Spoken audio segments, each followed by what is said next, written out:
Good morning, Accounting 320. My name is Brendon Favre, and this is assignment number 2. Question 1. What is the role of an accountant in a business, and what is the role of a finance analyst? The role of an accountant is to record the day-to-day activities of a business in a general ledger. They produce various reports from the data to provide to the decision makers. Accountants also record and report all business financial transactions. The role of a finance analyst is to use the generated reports to provide recommendations for the decisions that affect the future of the business.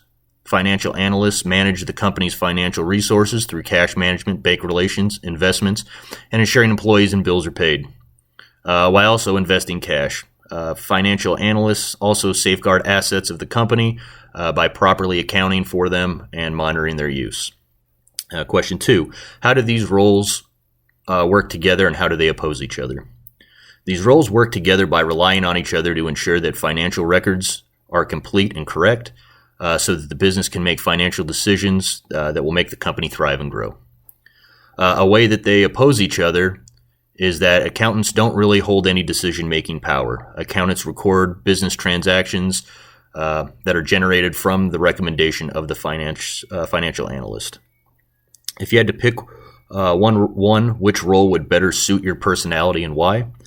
If I had to pick, I believe a financial analyst would be a better position for me. With my previous work experience, it was my job to assess training and performance, and then provide detailed briefings and provide recommendations on areas that I felt needed improvement. I enjoy being in a leading role more than a supporting role. Question 4. When you read the 2 text chapters, what surprised you? One topic that surprised me was the fact that non-financial managers develop their own budget. This makes a lot of sense because they are the experts in what they are trying to do.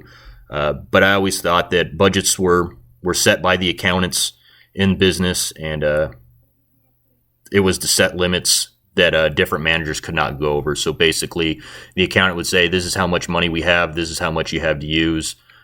Don't go over it, and if you can stay under that, that would be great. Question 5. What portion of the text was boring for you?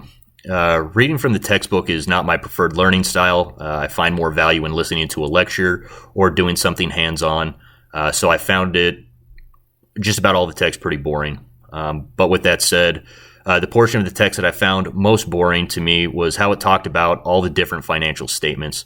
To me, it seems repetitious, and one statement listing everything would be a great way to organize and distribute the information, is to avoid accountants having to answer questions when people don't understand what's on the report and ask for, or they just ask for the wrong report. I'm more of a lay it all out there the first time type of person and move on from it. In my opinion, there's a lot of room to refine some of these practices and streamline the process and the practices. That's my answer to the 5 questions for assignment number 2. Thank you for listening.